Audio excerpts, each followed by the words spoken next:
துலாம் ராசி நபர்களுக்கு 2024 மே மாதத்திற்கு உண்டான ராசி பலன்.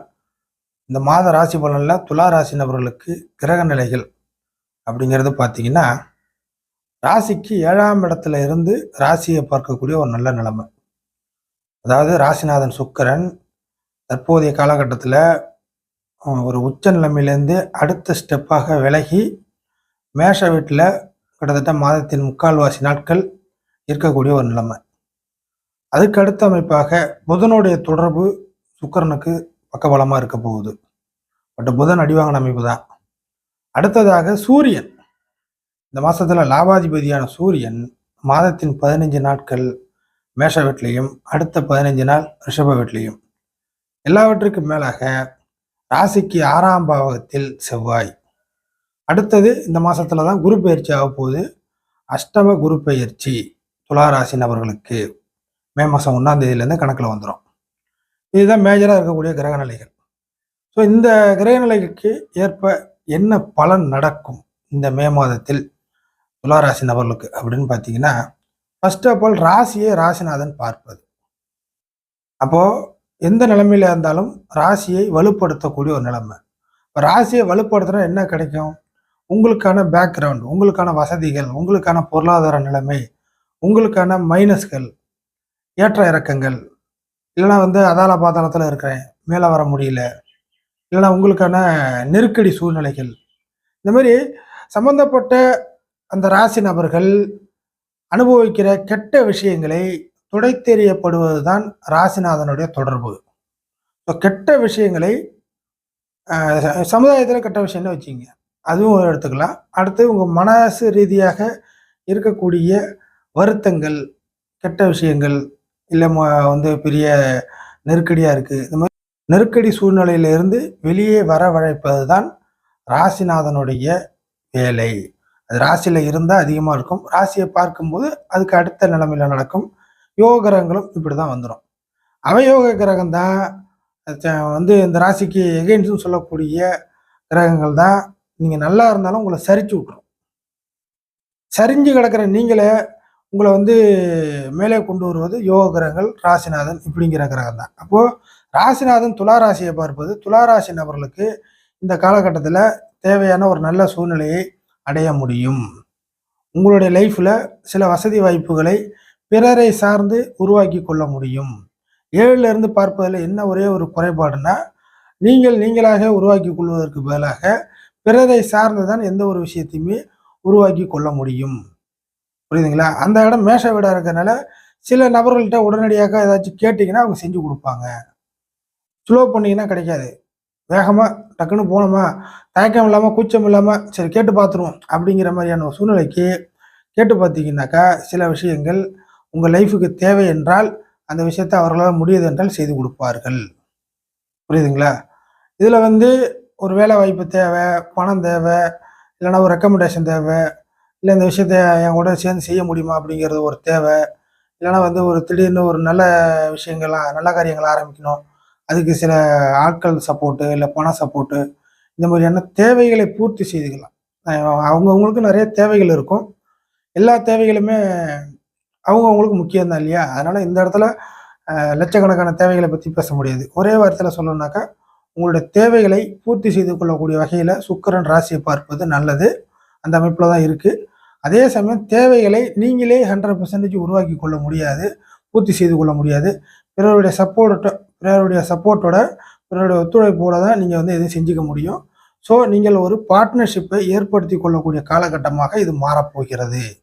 ஸோ நீங்கள் அடுத்தவங்களோட சண்டை, வம்பு, பஞ்சாயத்து, முன்விரோதம், அடுத்து பார்த்தீங்கன்னாக்கா தாழ்வு மனப்பான்மை, இல்லைனா வரட்டு கௌரவம், இதையெல்லாம் தள்ளி வச்சுக்கிட்டு உங்களுக்கு ஏதாச்சும் சக்ஸஸ் ஆக வேண்டும் என்றால் நீங்கள் விரும்பினீங்கன்னா அதை நீங்கள் பிறருடைய ஒத்துழைப்புடன் செய்து கொள்வதற்கான ஒரு கிரக நிலைகளாக இந்த மே மாதம் அமைஞ்சிருக்கு.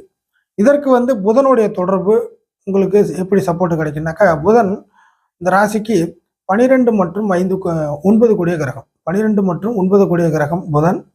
இந்த கிரகம் சுக்கிரன் கூட சேர்ந்திருப்பது உங்களுக்கு ஐடியாக்கள் தெரியல. எதை எப்படி செஞ்சுக்கணும், எதை எப்படி சாதிக்கணும், எதை எப்படி அணுகணும், எதோட சேர்க்கணும், எதோட பிரிக்கணும், நம்ம எப்படி அணுகணும். இப்போ நான் மேற்சொன்ன விஷயத்தில் மற்றவங்களோட சேர்ந்து தான் இல்லை மற்றவங்கள்ட்ட அதை கேட்டு தான் நடக்கும்னு சொல்லிட்டேன். இதை எப்படி நம்ம அப்ரோச் பண்ணுறது, இதை எப்படி நம்ம வந்து கணக்கில் கொண்டு வர்றது, இதை எப்படி நம்ம செயல்பாட்டுக்கு வருது, எப்படி பிளான் போடுறது, இந்த மாதிரியான ஒரு ஐடியாக்கள் இல்லாத துளாராசி நபர்கள் கூட இந்த காலகட்டத்தில் புதன் தொடர்பில் இருக்கிறதுனால உங்களுக்கு ஐடியா கொடுப்பதற்கு சில நபர்கள் உங்களுக்கு இந்த காலகட்டத்தில் அறிமுகமாவாங்க, உள்ளே வருவாங்க. சில விஷயங்களை வந்து ஐடியாக்கள் மூலயமா நீங்கள் செயல்பாட்டுக்கு கொண்டு வரலாம். ஒரு சில நபர்கள் யாராச்சும் மீடியேட்டர் மூலியமாக வச்சு உங்களுக்கு டைரெக்டாக போகிறதுக்கு பிரச்சனையாக இருந்தால் கூட ஒரு நபரை வந்து உங்களோட சேர்த்துக்கிட்டு அவர்கள் காதில் அந்த விஷயத்தை போட்டு அவர்கள் மூலியமாக கடத்தலாம். ஸோ ஒரு விஷயத்த ஒரு சம்பவத்தை செய்யணுன்னாக்கா சில விஷயத்தை கடத்துவதற்கு உங்களுக்கு இந்த காலகட்டத்தில் ஒரு மீடியேட்டர் தேவைப்படுவார். அவர்களுடைய சப்போர்ட்டும் உங்களுக்கு கிடைக்கும். பட் மீடியேட்டர் நல்ல மீடியேட்டராக இருந்தாச்சுன்னா உங்களுக்கு பிரச்சனை இல்லை. சில மீடியேட்டர் கழுத்து அறுத்துருவாங்க. அந்த மாதிரி விஷயத்துலையும் பார்த்துங்க. ஸோ சப்போர்ட்டுக்கு ஆள் கிடைக்கும். அந்த சப்போர்ட்டு கிடைக்கக்கூடிய ஆள் நல்ல ஆளான்னு நீங்கள் செலக்ட் பண்ணது உங்களுடைய தனிப்பட்ட மைண்டுக்கு உள்ள விஷயம் அப்படிங்கிறத நீங்கள் வச்சுக்கிங்க. அடுத்ததாக சூரியன், லாபாதிபதி சூரியன் 7லையும் அடுத்து 8லையும் போகக்கூடிய அமைப்பு இருக்குது. அப்போ மாதத்தின் முற்பகுதியில் மேஷ வீடு, பிற்பகுதியில் ரிஷப வீடு. அப்போது லாபங்கள், உங்களுக்கு வர வேண்டிய லாபங்கள், ஏதாச்சும் ஆக வேண்டிய காரியங்கள், பெரிய இடத்துலேருந்து எதுவும் நடக்கலை, கொஞ்சம் வலுவான இடத்துல நான் போய் மாட்டிக்கிட்டேன், சில விஷயத்த என்னை விட சக்தி படைத்தவர்களுக்கு நான் செஞ்சு கொடுத்தேன், இன்னும் அங்கேருந்து தரன்னு சொன்னாங்க, இன்னும் வரல அப்படிங்கிற மாதிரியான சூழ்நிலை இருக்கக்கூடியவர்கள் கிட்டத்தட்ட மாதத்தின் முற்பகுதியில் கிடைப்பதற்கான நேரடியாக கிடைப்பதற்கான வழி இருக்குது. அப்படி கிடைக்கவில்லை என்றால் மாதத்தின் பிற்பகுதியில் மறைமுகமாக உங்களுக்கு கிடைக்கும். புரியுதுங்களா? இதை எப்படி நீங்கள் எடுத்துக்கலாம் அப்படின்னா, உதாரணமாக ஒரு இடத்துல வந்து பணம் வரணும் அப்படிங்கிறவங்களுக்கு ஒரு மாதத்தின் முற்பகுதியில் 1லேருந்து ஒரு 15 தேதி வரைக்கும் பணம் தான் உங்களுக்கு வேணும்னா பணமாக கிடைக்கும். அப்படி அவங்களால பணம் கொடுக்க முடியல அப்படின்னாக்கா பிற்பகுதியில் பணத்தை மையப்படுத்தி ஏதாச்சும் ஒரு பொருள், ஆக வேண்டிய காரியம், அந்த மாதிரி ஏதாச்சும் ஒரு விஷயத்தில் அப்படி மாற்றி செஞ்சு சக்ஸஸ் பண்ணி கொடுப்பாங்க. இதுதான் சூரியனுடைய லாபம். ஸோ லாபங்கிறது 8ல் போய் மறையதுனால மறைமுக லாபமும் உண்டு, மாதத்தின் முற்பகுதியில் நேரடி லாபங்களும் உண்டு. ஒரு சில நபர்களுக்கு அரசியல் ரீதியாக, அரசாங்க ரீதியாக, அரசியல் தொடர்பு, அதிகார வர்க்க அமைப்புகள், பணக்கார அமைப்புகள், இந்த இடத்துல இருந்து துளாராசி நபர்களுக்கு இந்த மாதத்தில் கை கொடுக்கக்கூடிய, உங்களுடைய தேவைகளை அறிந்து பூர்த்தி செய்யக்கூடிய வகையில் அவர்கள் நடந்து கொள்ளக்கூடிய சம்பவங்கள் நடக்கும். துளாராசி நபர்களுக்கு இதெல்லாம் யூஸ் பண்ணிக்கிறது தப்பு இல்லை. அடுத்ததாக இந்த மாதத்துலேருந்து குரு 8ஆம் இடத்துக்கு வருது. அஷ்டம குரு, ஏற்கனவே குரு பேச்செலாம் போட்டிருக்கிறேன். இருந்தாலும் ஒரு லைனில் விஷயத்தை சொல்லி வைக்கக்கூடிய அமைப்பு இருக்குது. அந்த விஷயம் என்னன்னாக்கா, உயிர் காரகத்துவத்தில் பஞ்சாயத்துகளும், உயிரற்ற பொருள் காரகத்துவத்தில் உங்களுக்கு லாபங்களும் நன்மைகளும் ஸ்டார்ட் ஆக போகிறது.